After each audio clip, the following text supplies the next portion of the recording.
What is going on, Notre Dame fans? Mike Singer and Tim Hyde live on the Blue and Gold YouTube channel. Tim, I'm not going to lie. I texted our Blue and Gold group chat with our staff writers today, and I said, hey, am I taking our newsstand article? Or I said, hey, any ideas for the newsstand article tomorrow? And they said, Mike, tomorrow's Friday. You have the newsstand on Tuesday. So that just kind of goes to show how jacked up my days are. um, I have no idea what day it is, so we're live on a Thursday night. What is happening here, Tim? But yeah, this is the first night we could. Christmas on a wedding. It's Christmas on a wedding. Christmas on a Wednesday. I don't even know what the heck I'm saying. Yeah, it's like I can't even remember. It was like Wednesday, Christmas. The whole thing's messed up. Next week we're gonna watch a football game until midnight On Wednesday. On a right? Wednesday, we're gonna talk till 2 a.m. My kids go back to school next Thursday.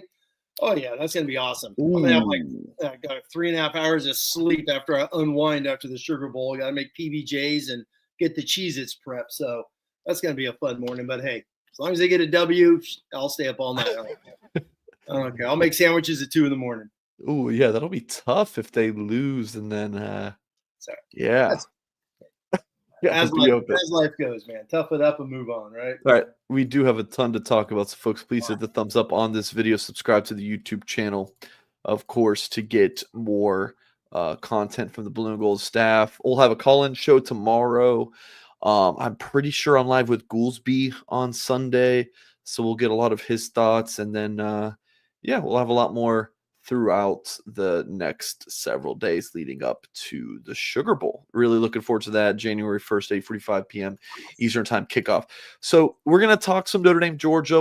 We're talking about a lot going on in the world of Notre Dame football right now. I will be live with Tim again next Monday. So that's really going to be our big Notre Dame, Georgia preview show. So we're going to bounce around and talk about a few different things.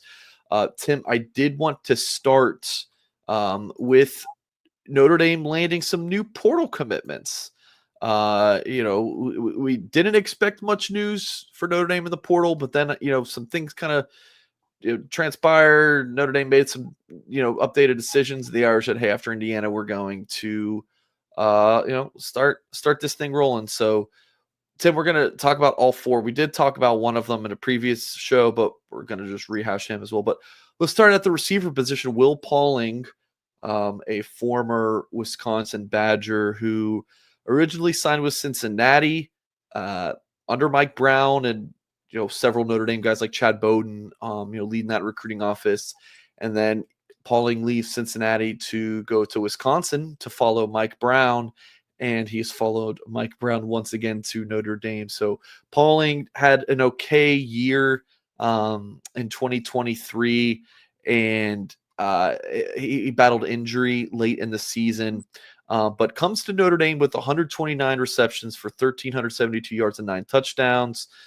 This past season was 42 catches for 407 yards and 3 touchdowns, but again, battled injury, wasn't the same late in the season. And then his sophomore year was his best. Junior year was his best for 837, 6 touchdowns. So this is his final year of eligibility. So, Tim, I'll stop yapping. What do you think about Will Pauling? Play field or slot for the Irish, from what I'm told.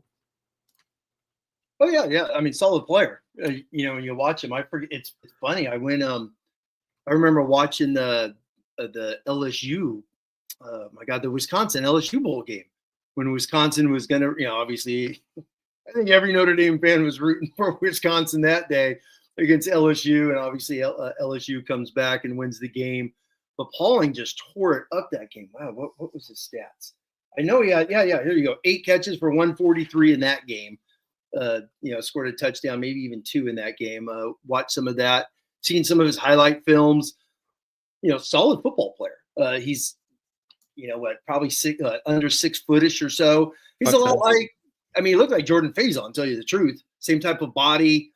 I know automatically, anytime you get a short guy, automatic slot. Hell, my philosophy is, if he's faster and better than anyone, play him anywhere, right? Faison's playing outside. Why can't he do some outside when need be at times, is what I'm saying. So, because obviously at Great House, you got some other slots on the team. As long as they all stay, heck, who knows what the heck's going to happen once this season ends. But, a solid player. Solid player. I'm one of those. It's like going back to Bo Collins last year, where I talked about. I just picked out a stupid number, which is 75 yards. You have 75 yards in a game. That's pretty damn good in college football. As we see Notre Dame guys, that's been tough to get. So with Pauling, obviously he had the LSU game. In 2023, Mike, you brought that up. He had, almost 700 yards receiving, 66 catches. That's a lot. That's a lot of damn catches at Wisconsin. 4 games. He had 2 in the 70s and 2 in the 90s. And then obviously this past year, he had Alabama and Penn State. He had, 80 yards against those 2 teams playing slot. So that's pretty cool to see him. So, hey, he's a damn good player. Obviously, another Cincinnati connection coming from all these guys that have known him over the years. So I found that pretty cool. Obviously, Brown recruited him, knows him, coaches him. So I think coming into play for Denbrock and Brown is going to be, a piece of cake, smooth sailing in there. So solid football player, solid pickup. Notre Dame needs receivers. I mentioned months ago they're going to take 3 in the portal. Here's number 1. Yeah. I think they're going to just take the 2 that they have. We'll see. We'll shut the door on it, but right now. We'll see. We'll see. Hey, you don't know, man. Who knows in this crazy world with the portal? So Notre Dame could lose 8. We have no clue, right? So we'll see how it goes. Yeah. Devonta Smith's one we already talked about. He committed to Notre Dame the 16th. So I published an article today at blueandgold.com. I'd recommend folks check it out. It was intel on the 4 transfer portal editions. I thought this article came out really good. Like after, you start getting these commitments, I was like, all right, well, what are my sources saying about each guy? So I definitely recommend checking that out. But I will give kind of a hint, like in talking to some sources in South Bend, the feeling is that Devonta Smith is the best nickel that they've signed. And it's 3 straight years of just going and grabbing a nickel, right? Thomas Harbor from Oklahoma State, of course, Jordan Clark from Arizona State, and Devonta Smith, who started in a very similar position in Alabama's defense in 2024, coming to South Bend. Another guy with a Cincinnati background, being from LaSalle.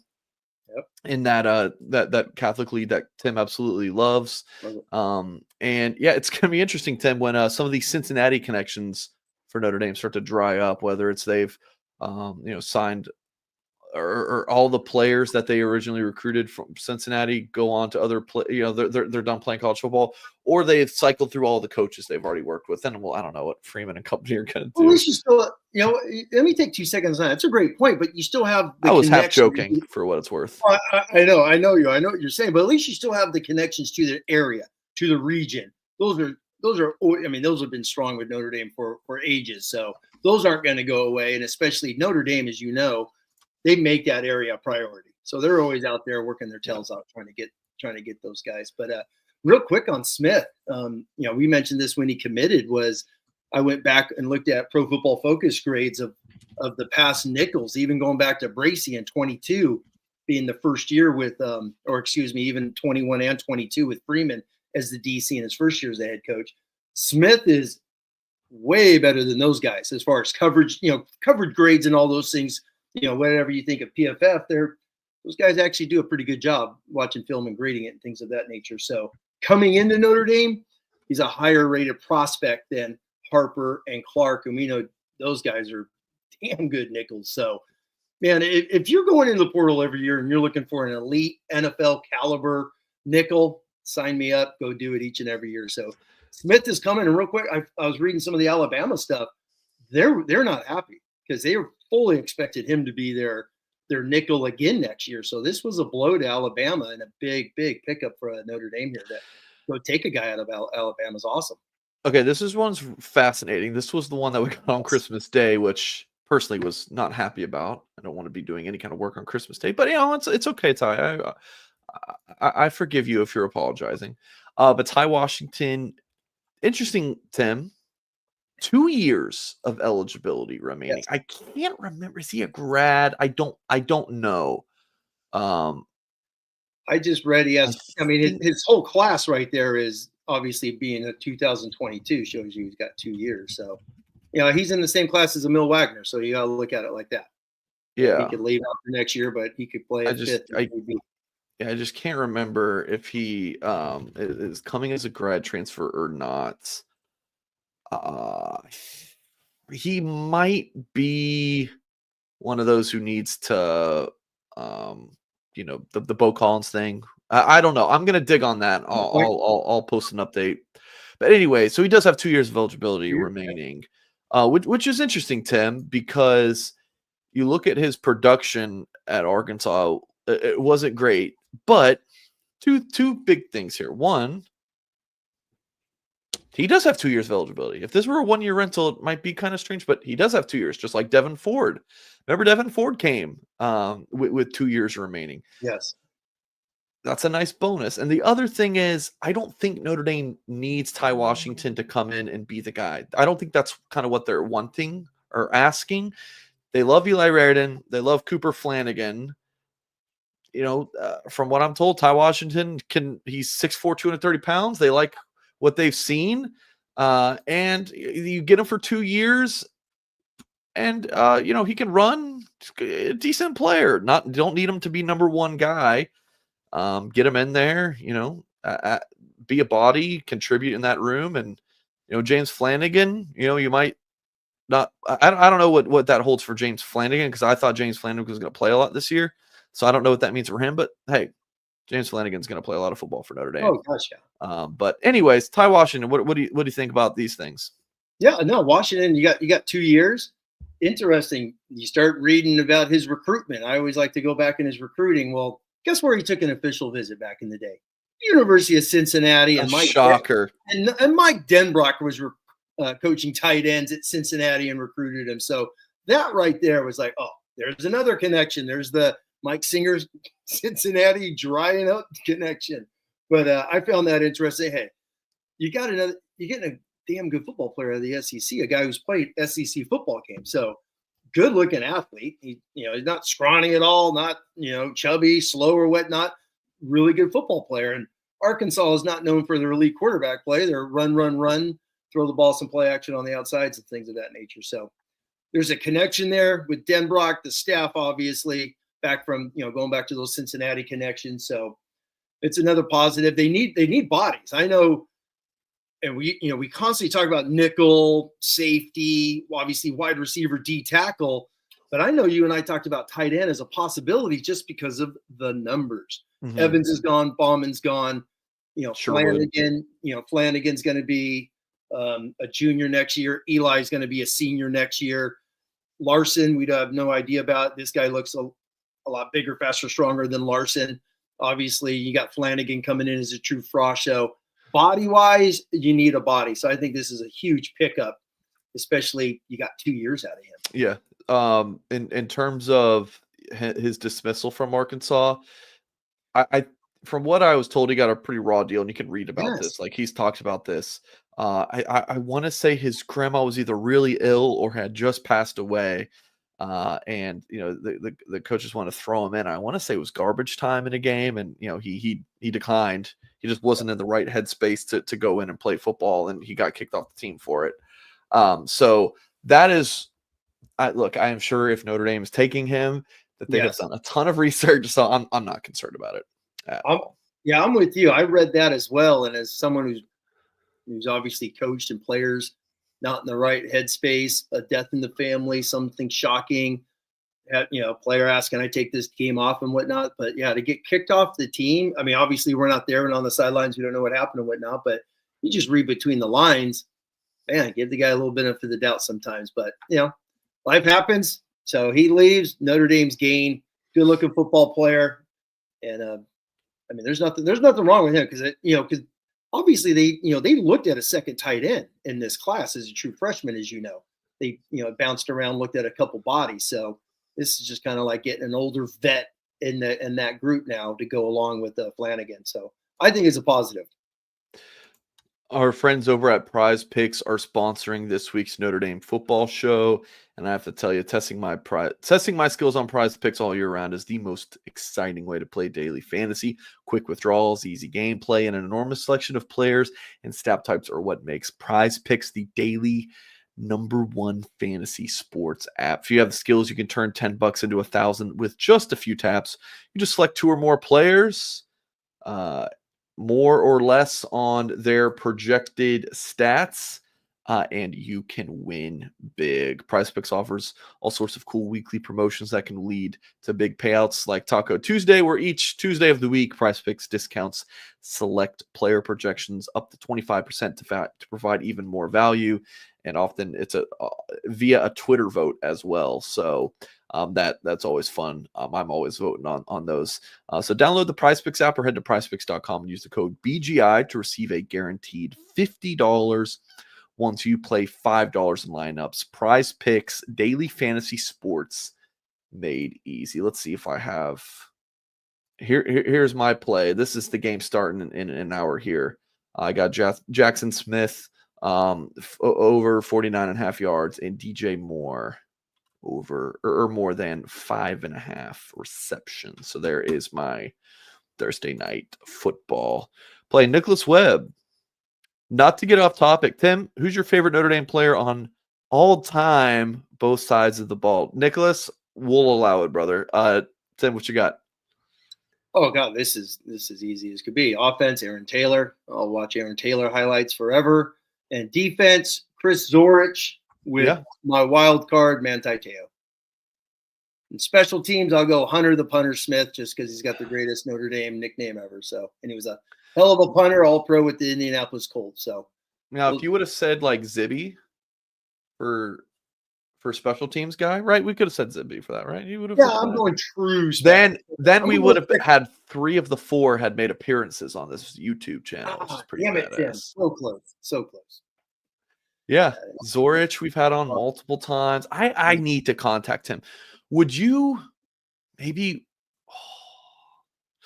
Zorich is like, he's maybe I'll do like a show with him Tuesday. Manti Te'o's wild card, just everything about him from the whole recruitment all the way till the very end. So yeah, and then Aaron Taylor we had on, and he told that the story about him and Lou Holtz that made the rounds recently.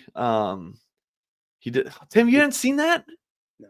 He told the story about see Aaron Taylor. He like took him out of the play. Oh, that's that's famous where he sucked so bad in practice. Yeah. Took him out of the play and they kept running the ball and the guy's making the tackle. Coach, we don't have a left guard. He's like, well, we didn't have one in with Aaron Taylor, so we So, see Aaron Taylor. Speaking of Aaron Taylor, just a quick shout out to Xavier Watts, obviously making consensus All-American 2 years in a row. The last one to do that back-to-back years was the great Aaron Taylor. And Aaron Taylor did it at left guard and left tackle. So that's pretty damn impressive. Yeah, his Holtz impersonation. Oh, he does Holtz pretty good. Funny. When he does CBS Sports at times, and they have a really good little pregame show. And he knocked out some Holtzisms at times. It's classic. TP Adams said, "Can't wait to see the grade Singer gives the wide receivers next preseason. It's going to be an A+ for sure. I mean, just go ahead and book it." Well, Malachi Fields, 6'4", 220 pounds. Someone who it was a mild surprise that he didn't go pro. I think he would have been like a 5th, 6th, 7th round pick, something like that. But he returns and really good production throughout his career at Virginia. I don't know if there's some strong connection. I know Mike Brown is from this area, I believe, but 55 catches for 808 yards this season, 5 touchdowns last year, 58, 8, 11, 5 touchdowns. So yeah, you add that to Notre Dame's receiver. If you could get to 50 receptions, 800 yards, and 5+ touchdowns, please. That's the best receiving numbers that Notre Dame's had in since McKinley. McKinley. Yeah. So thoughts on this one, Tim? So you get the big boundary guy in Fields, and then you get a slot / field guy in Pauling to add to your Jordan Faisons of the world. Jaden Greathouse is, I don't know if we're going to see any receivers transfer, but it seems to be a nice addition with these 2 1-year rentals. No, that's a good point. And, it's funny because, I still have the COVID stuff in my head. So I saw he didn't play in 21, only 1 game in 22. So I'm thinking, oh, you got two years left. Well, no, that's not COVID, right? But Definitely has one. I mean, look at this. 2000, and this is UVA, so this is not the passing mecca of ACC football. 58 catches in 23, 55 this season, and over 800 yards in both seasons, 10 touchdowns in the last 2 years. So going back, he had over three games in the 80s in 23, 2 games right at 74. My marker's 75. So he's basically got 5 games at that little threshold, which is damn impressive. And then this past year, man, guys, those watching, literally, he has a highlight film of just Louisville on the ACC Digital Network. You can see it on YouTube.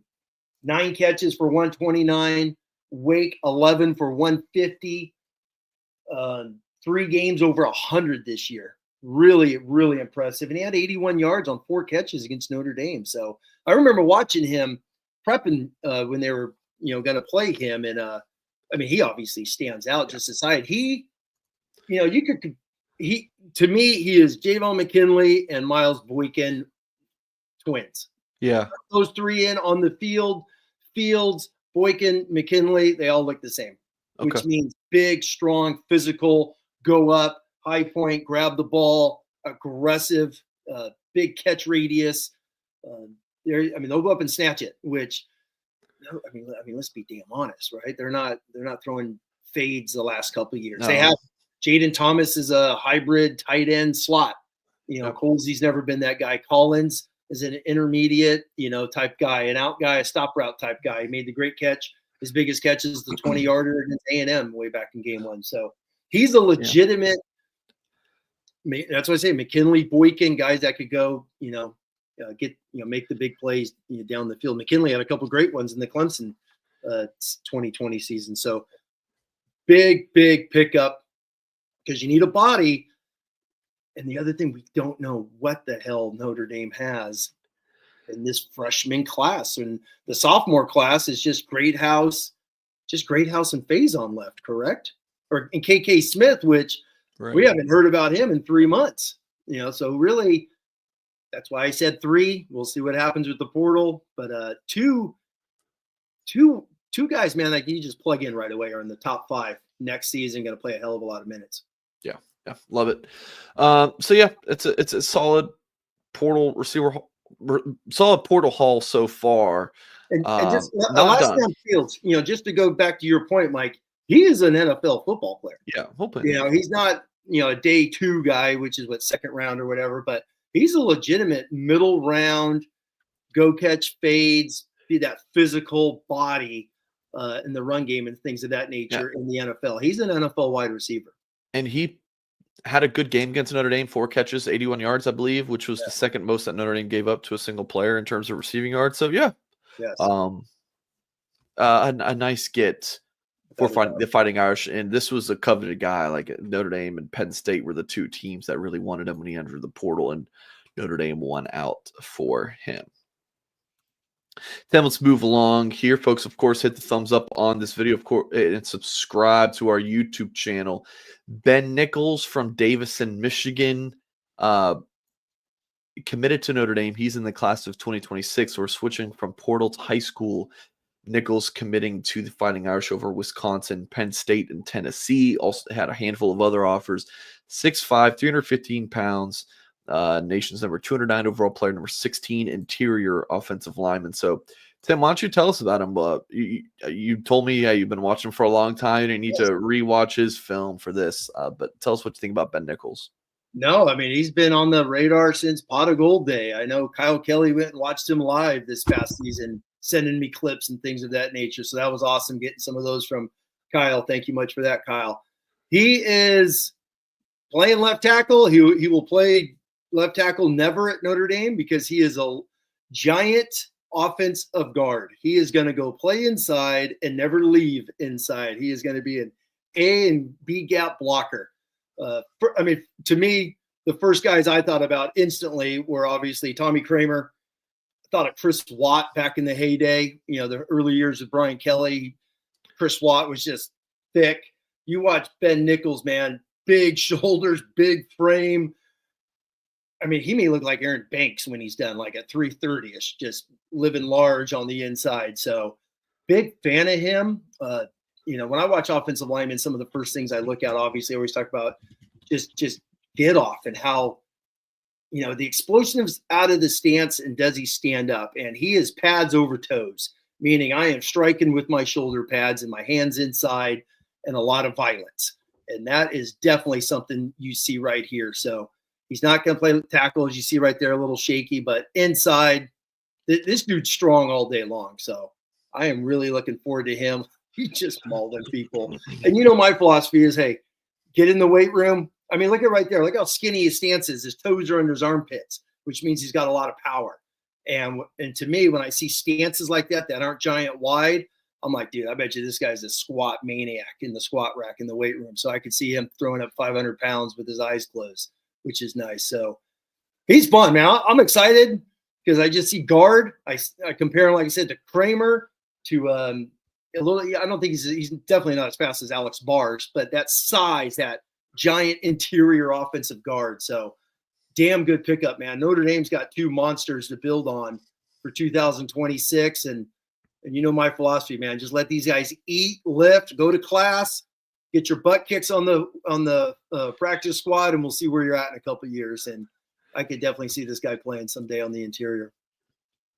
That's Notre Dame landing a commitment from Ben Nichols. Nice class to the 2026 start to the 2026 class for the Irish. Some nice pieces early on. You got your quarterback, big time linebacker, a couple of really nice looking offensive linemen, an elite corner in Chasten Smith, who I think it's going to be difficult for them to hold on to him when it comes down to it. And 2026 recruiting will pick up at the end of January.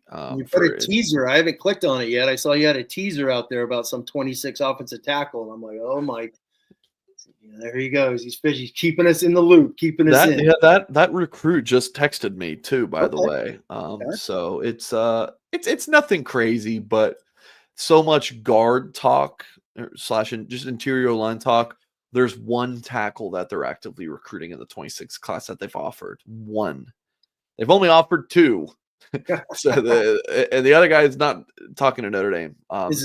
Yeah, that guy is the best player in the country. The Jackson Canwell. Yeah. Oh my gosh. Yeah. I mean, to me, he would be my number one player in the country. He's unbelievable. Well, I think he is per the consensus. So yeah. Folks, please hit the thumbs up on this video. Of course, subscribe to the YouTube channel for more content. Then we're going to talk about the injury updates that we got from Marcus Freeman earlier this week, and they were not good. Graduate student defensive lineman Riley Mills ruled out for the remainder of the college football playoff with a right knee injury. Man, pretty tough news here, Tim. Losing Mills. What was your reaction when you heard it? Other than, oh, I'm not surprised, or what? Like impact. Like, how big of a deal is this? Oh, it's huge. I mean, he's an All-American. Massive. Yes, I mean, you can't rainbow sugarcoat this. Well, next man in. Hey, can't wait to see Mookum play. No. You're getting ready to play Georgia. You after that you got Penn State. After that you got Ohio State, Texas, Oregon. You know what I mean? It's like, no, this is huge. So I don't want to hear talk about, oh, I can't wait to see the third stringers in against Georgia. No, they got two SEC first team guards. Their center was second team. The first team guy was All-American, Cooper Mays out of Tennessee. So that tells you how damn good their interior is. No, this is a kick in the gut. It just is, because Georgia's not that good at tackles. You could beat them on the outside. The interior, you got to battle, scratch and claw, and Mills is obviously much better pass rusher than the other guys. So that's where it's going to hurt you. And plus, dude, he's a fifth-year senior. He played at all-American level this year. You're losing. I mean, he was their best interior football player this year. Right. So can Notre Dame survive? Hell yeah, they can. To me, Cross, Rubio, Heinisch. I mean, this is a game, man. It's screw rotating. You've got three, you rotate the hell out of them. And if you got to go small at times with Heinisch and Cross, put them in a gap and haul ass, because Georgia's huge. They're all 6'6", 330-ish. Who else would they put in? Who else would they even put in? Well, that's what I'm saying. They're not playing. I can't see them playing Mookum or. Oh, no. To me, it's like, no, man. You just go with your guys. And plus something that we don't talk enough about is obviously you got to haul ass, you got to stop the run, you got to swarm like maniacs in this game because they're starting a rookie quarterback his first start. So expect Georgia to look like 2020, 2021 Georgia, where run the ball, play action type of things. They've become a drop back team with Carson Beck. I don't expect them to do that in this game. So run, run, run.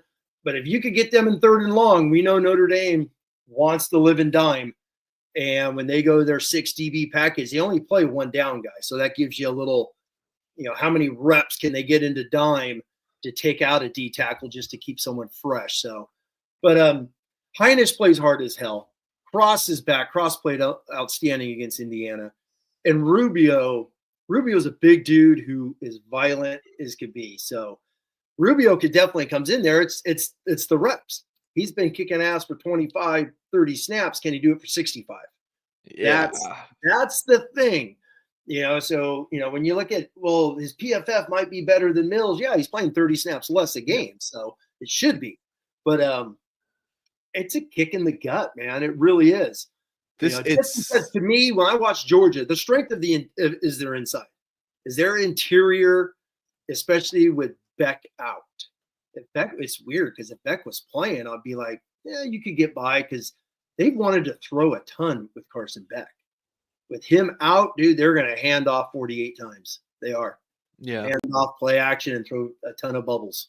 Get that ball in the perimeter.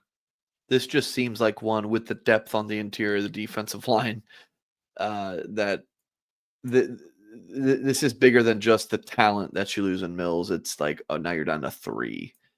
Yeah. And love Cross and Heinisch, undersized guys though. Rubio's 6'5", 300 plus, but sure. Yeah, it's going to be fascinating, Tim. Like this, it seems like one that can like really cost you potentially, like losing Mills. And you think about back in the early in the season, we're like, man, Mills is struggling, and he really bounced back like game 4 or 5. So I mean. In terms, and I asked this to Jack Sobel in a video we did after the news came out from Freeman, I was like, if you had to pick 5 players, I'd be like, these are the biggest losses for you to get injured right now. Mills would be in your top 5, I feel like. Oh, right? God, yes. You'd have like Leonard, Cross, probably Mills. I mean, that's 3. Jay Love and maybe like Watts. Pat Coogan, because they don't have a backup center. So definitely, but no, exactly. When you're looking at him, Mills, without a doubt, at the upper echelon. He's been an All-American this year. Like I said, Cross was the All-American last year. Mills played to that standard, that performance this year. So, no, it's a kick in the pants, but you got everything's a 1-game season now. So you got to do whatever you can in that one game. That's why I'm of the mindset. If I was coaching this game, I'm not worrying about trying to find a 4th. Right, you only find a 4th if there's obviously an injury, and if there's an injury, then that's life, right? So that sucks. But you play with your guys that are battle tested, ready, got the scars of going to football war on those Saturdays, and those are those 3. So the young guys, but that's been a question we've talked about for an entire year. Who is stepping up out of that 23-24 class? And really, there hasn't been anyone because it's been the older guys have been playing so much. We haven't had to hear about any of those young guys, and to throw them in against Georgia's NFL interior would be crazy. Unless Seviano and Mukum are just playing their butts off, and you're like, you got 2 plays, 1st and 2nd down, then we're getting your butt out, and you just go balls to the wall and go crazy for 2 snaps. So maybe you do that a couple times if need be. Interesting. Kingston Viliamawasa questionable for the game, Tim. I personally thought that he would be more likely than not to be out for the playoffs, but he's questionable. With knowing Notre Dame and how they've handled injuries, like keeping it quiet and cold, like I don't know. I have literally no idea what to expect with them. When it comes to Kingston's health, but that would be. I feel like it's a nice bonus if you get Kingston back and just kind of assume that he was going to be out. No, that's a good point. This is one I saw. It's like, well, he's still questionable. So if he does play, is he just a 3rd down package guy? You know what I mean? Because he's coming back from the knee. But if he's a 3rd down package, can he rush? because Junior Tuihalamaka has had to do that in their dime and things of that nature at times. So can Kingston just be an edge rush guy on passing downs? I think that would be the ultimate goal, is getting him back. Osbury's playing, like a maniac. Kaiser's obviously the leader, so he's playing 60 snaps. Drake Bowen had one of his best games of the year this past 10 days ago, whatever the heck it's been now, against Indiana. Who else? Oh, and Snead, holy moly. Number 3 just gets better every time he plays. I mean, you want to talk about coaching from the first day he showed up to Notre Dame to now? I mean, he is the most different looking dude on this football program. Over him and Emil Wagner, I'll say. Obviously, they've been in the program 3 years, but those are two that just keep getting better and better and better. And Snead definitely. So I want to say Kingston's a priority, unless he could be an edge pass rush guy in this game. James thinks Notre Dame's going to win 31-13. What do you think? James, please, if that's true, then awesome. Oh, man. I will buy you. I'll send you a McDonald's gift card. Hell, I don't know what to send you. So if it's 31-13, you are going to get virtual high fives until I die. Dude, if Notre Dame drops 31 on Georgia, that would be incredible. Yes. Georgia's been a weird team. We'll talk more about the Dogs here in a bit, but it's like,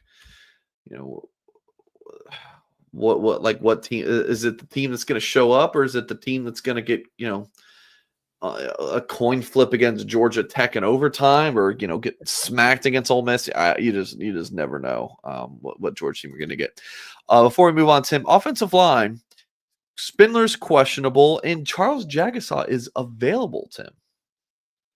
Yeah, it's funny. At first, I was just like, hell, play Charles, biggest, fastest, strongest dude out there. But then it's like, all right, he just started practicing a week ago. Georgia, their smallest interior guy is 6'5", 329. So it's like, and he's going to get drafted in the first 2 rounds, right? They got like 4 of them.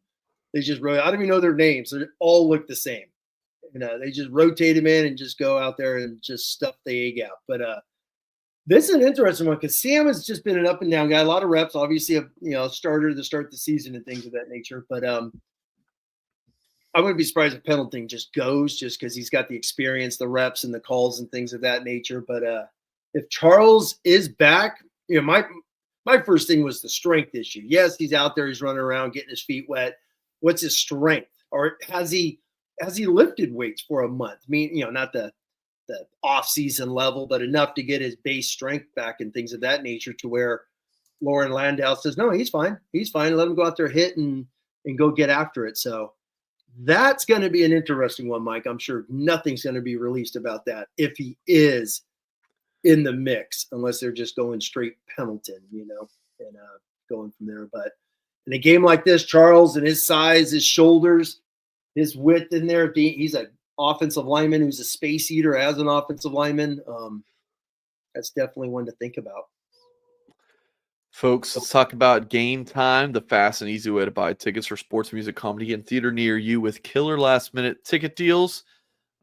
So you can relax and get hyped for the fun that you are going to have. The website, super easy to manage. Game Time has all sorts of cool features, like the Game Time picks that makes getting tickets to see your favorite teams play live even easier. Game Time filters out the fluff to show you only incredible deals on great seats. You don't have to waste time searching through thousands of ticket prices. Some of the best aspects, you also have the all-in pricing. When you toggle this feature on, it'll show the total up front with no surprise fees at checkout. You can check out seat views to get a panoramic view from your seat in the app before you buy, and you'll get the lowest price guaranteed, or Game Time will credit you 110% of the difference. You can check out all this information over at gametime.co. So take the guesswork out of buying tickets with Game Time. Download the app, create an account, use the promo code ON3 for $20 off your first purchase. Terms apply, folks. Again, create an account, redeem code ON3, that's on 3 for $20 off. Download Game Time today. Last minute tickets, lowest price guaranteed. Tim, you ready to talk a little Georgia here? I guess we kind of just did, but actually first let's take a look at the playoffs quarterfinals. what stands out in looking at what transpired, last week? No surprises. Everyone you would think to win. Well, I know I picked Clemson over Texas. Horka was talking smack as if I'm like over here, and Clemson shirt and pom poms because I picked Clemson. I just wanted to throw out an upset for the fun of it. But yeah, no real surprises. The games weren't all that enjoyable, but dude, this is a lot of postseasons. A lot of bowl games have blowouts. Like, this is just how it goes. There was so much whining and complaining on Twitter. Just like Paul Feinbaum looked like an absolute clown with some of the things he was saying. Yes. Like the committee made the right decision. The problem was the auto buys. The auto bids. It's the auto buy for the 4 highest ranked conference championship teams. That's the problem. But the right teams got in based on resume. You can't just say, "Oh, you're in the SEC. You're probably better than everyone else." Can't do that. But anyway, Sam, so thoughts on the quarterfinals, and this is what we got. Yeah, I was gonna say it was going back to 14, which was the first year. It was 71% of the games are 10 plus or more, and I think it was 60% or like 17 points or more, like the blowout. So there's been, as a Notre Dame fan, hell, we know quite a few of those. So we've seen it firsthand, some of those things. But no, I mean, SMU, I thought SMU played their tails off, and the quarterback's just like, "Hey, you want the ball?" That quarterback's talented as could be. It was a spaz and made some bad decisions, but it's kind of like Indiana. That's why it's hard to throw in the freezing cold, So don't know what we gauged with Penn State other than everyone alive knew they had 2 buys. They're going to be Boise. Penn State's talented. They're going to be in the freaking Final Four, which is James Franklin's a Final Four coach. Who would have thought? Texas is really good. Clemson, solid. I mean, the play calling, why would you run dive in the A gap on 4th and goal that could have cut it to a touchdown? I don't know what the hell they're thinking. Hell, I want to be an OC for $1.5 million and call dive on the goal line. That'll be cool. By Riley down there. Texas is good. I think Texas is talented as hell. I think they're going to just show Arizona State what football's like. And that's linemen. Linemen are going to win this game. They ran for 300 freaking yards against Clemson. They look like Notre Dame at 22. So, and then Tim, Ohio State, Tennessee. Oh man, toss-ups keeping us up at night. Oh my God, that was what was it? 21-0 in the first quarter. That was just Ohio State just being like, yeah, we got a lot of talent. I mean, and real quick, Tennessee's not even a blue chip team, meaning going back to the blue chip ratio, it's 50% and above have won it over the last, 15 years. Tennessee's below that. I think they're 48 last I checked. So you got obviously Ohio State's the second highest in the country behind Alabama in the 80s. So their guys are like, yeah, we're just going to smash you. And they truly did. So epic game. And I mean, the 2 games are going to be the Rose Bowl and obviously the Sugar Bowl are just going to be outstanding. I think Penn State and Texas are going to have some nice little workout and then win that thing in the second half going away. I truly believe so. Yeah. It goes back to the Notre Dame fans, me and everyone else complaining for weeks, man. They had the analytics, they had the eye test, they had the better season than Penn State. Penn State got the easiest draw. Now I wish Alabama would have been in as the 11th seed to play at Penn State, but as life goes. No, I mean, they're both going to be Final Four teams, and and the Sugar Bowl and Rose Bowl are going to be trench warfare from World War I. Those 4 teams are going to just bloody each other up, getting ready for the Final Four. So thoughts on Georgia? Yeah, I saw I saw your playoff prediction, right? Notre Dame was below all of them as far as the odds. Right? Yeah. So there's the odds. Notre Dame. It goes Notre Dame's plus 700, and then it falls off a cliff. So basically, the odds makers saying, yeah, Arizona, Boise State, no shot. Of the teams that actually have a shot, Notre Dame has the worst odds. So yeah, and Penn State's above Notre Dame because they have the easier path. So that's they're going to be I mean, seriously, they're going to be rested. They're not going to have to extend as much energy as the Sugar Bowl winner. Same with Texas up there, and Texas has tons of talent. So that to me, these these things are pretty.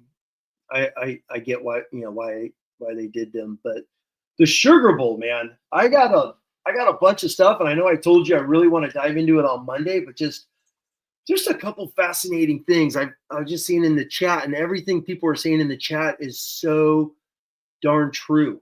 Well, not everything. Well, when it comes to Georgia, as far as a lot of drops, yes. Are they a second half team? Yes. Well, they didn't run the ball as good as they have in the past. Yes, because they threw the ball more a ton. And running back injuries. Yeah. ETN was out a little bit. Frazier's a true freshman learning his way. That guy's as fast as anyone in the country. Jay Carr, chat's never wrong. Exactly. Customers are never wrong, Carr. You got it. But so much is true. Their defensive numbers are down. You could beat Georgia, man, and it's like you see it on film. You watch it on film, but then it's like, well, can Notre Dame guys beat them? Obviously, their 2 losses are on the road: Alabama, Ole Miss. But then they go on the road and beat Texas when they're number 1 team in the country. So, is it? I mentioned these numbers and I wrote it down again. It's just it scares the hell out of me. They played 2 games against Texas. Georgia had. I mean, these aren't real. These can't be real numbers. 15 sacks, 25 tackles for losses, and in game 1, 1.1 yards per rush, and in game 2, 1.1 yards per rush. Someone make sense of that. And then you got UMass who runs for 300 of them. To me, my take is they're going to be rested. They're going to be mentally prepared. A nice mental rest. Kirby Smart made fun of Greg Sankey when they won the SEC title about just how tired they were and how much he's Greg Sankey gave us the hardest schedule in the country, and ESPN Analytics, their number 1 strength of schedule in the country. So, but they are beatable, and that's they are so. I don't want to say so beatable like they're playing Virginia or Purdue, for crying out loud, but man, I didn't know what to think until you start diving into it and you start seeing where teams attack them. And you're like, Notre Dame could do that if those Notre Dame guys do that. You know what I mean? Sure. Can they catch? You could beat them in the slots, man. I'm telling you, you could beat them in the slots. You beat them down the middle of the field. You beat them on the hash marks. No one's really gone after them outside because they play so much man and they try and get you inside where they match up with their safeties and backers so much. They look like Notre Dame on offense. You're going to see a lot of 12 personnel, a lot of tight end hip, a lot of flopping, a lot of motion. They're Lawson Lucky, their tight end, Notre Dame recruited. He could play at Notre Dame tomorrow, and we would all think he looks like the same guy as Notre Dame, right? He's that talented.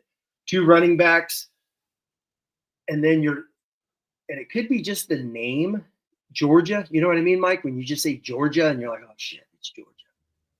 But they got a brand new quarterback, and that's it's going to be his first start against Notre Dame, and that's the ultimate wild card. But this Kirby Smart with a month to prepare, what do they do? Do you see this as like a 6-3 game going into halftime? I hope not, because I don't want to stress. But that I don't know, man. Because I'll be honest with you.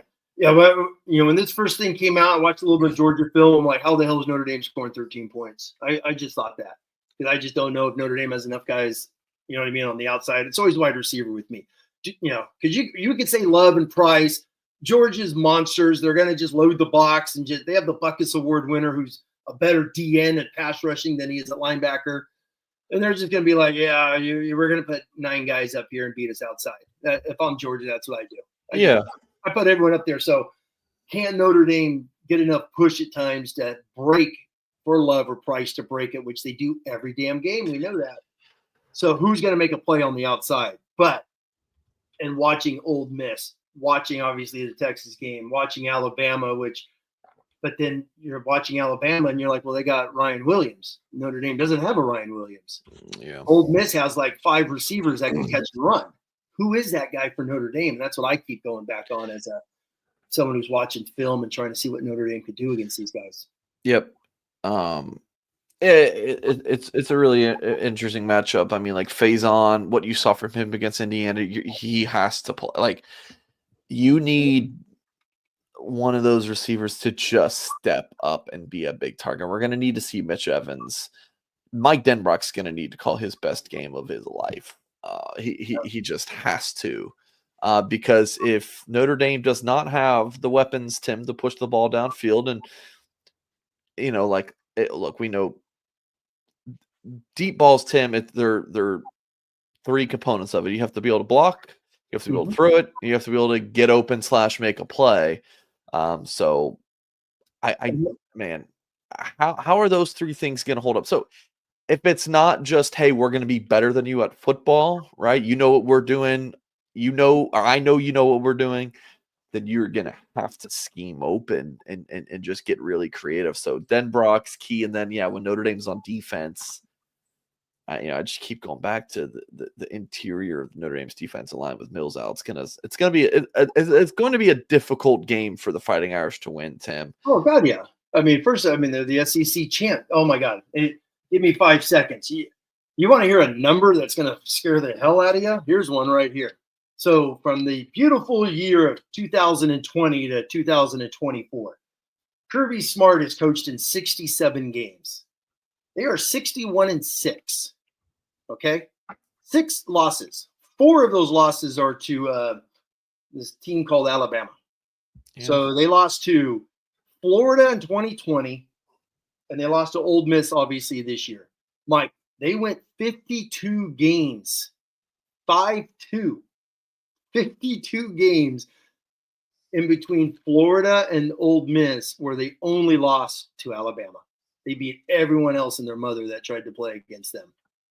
And it's just like, can Notre Dame be Florida 2020? Can they do what Ole Miss did?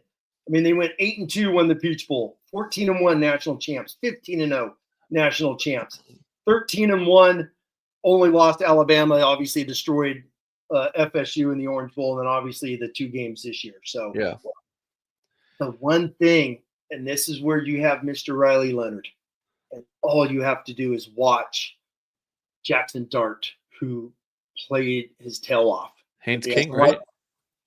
Haynes King at Georgia Tech. Obviously, Dart at Ole Miss, who played unbelievable. But those wide receivers played unbelievable.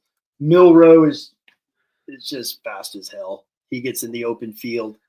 So can Riley Leonard take, and Riley Leonard's one of those guys. Riley Leonard's, he did against Indiana. Rewatching the Indiana game, it's just like, so many of his runs, the O-line gave him perfect protection. He's like, I got an open B gap. I'm going to go scramble for 6.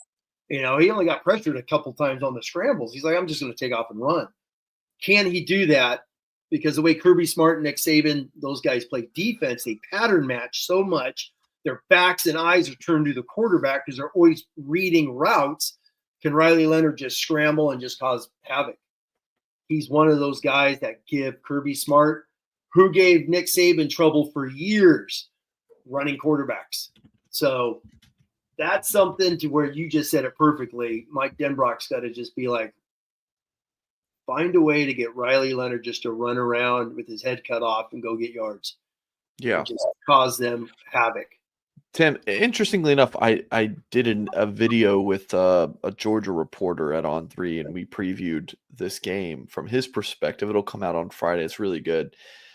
He said that running quarterbacks give Georgia issues. So that is. And you see it on film, but you see it on film where they're just, you see it. Yeah. It's so noticeable. It is on film. Now, are they just going to take their Buckus Award winner and just be like, you just go wherever the hell Riley Leonard goes? That's going back to the Tim Hyde framework of thinking when it comes to Notre Dame in these games is, who are those guys that can win on the outside? Alabama had that guy. Obviously Ole Miss has some excellent wide receivers, but got to find a way to scheme. You mentioned Evans. You got to get Jeremiah Love the ball somehow other than just inside zone duo. You got to find a way to get him the ball out there in space because, he's a difference maker. He's the modern day Rocket Ismail for Notre Dame, just his speed and the way he could take off at any moment. But Georgia's battle tested. I've said that a ton. They're going to be well rested. They got the best coach in the country, a guy that knows how to win. But no Mills, some injuries here and there. But I'm telling you, man, I watched this damn thing, Mike. And I'll be honest with you. I did not come to this conclusion until probably about 2 days ago. I started watching. I've been watching a lot of Georgia, and I'm like, Notre Dame could beat this football team. I did not think that until about 2 days ago. I really didn't. I was just like, it'll be a one-score game either way for sure. It's gonna be tight.